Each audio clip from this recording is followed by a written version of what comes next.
Madam, मी एक function बनवलं 2 नंबरची बेरीज करायला. पण आता युजर म्हणतोय मला 5 नंबरची बेरीज करायची आहे.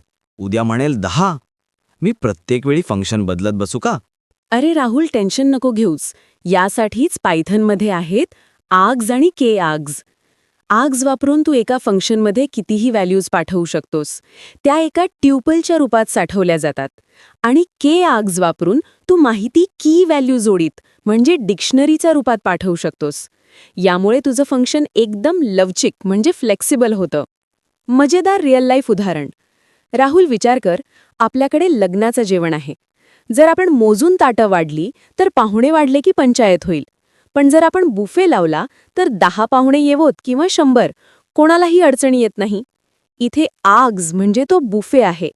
कितीही पाहुणे आले म्हणजे डेटा आला तरी तुमचं फंक्शन म्हणजे जेवण तयार आहे. आहे ना कडक? आता पाहुणे कितीही असू दे, कोडिंगमध्ये विषय खल्लास. अशाच लवचिक कोडिंग ट्रिक्स शिकण्यासाठी फॉलो करा कोडिंगची मिसळ.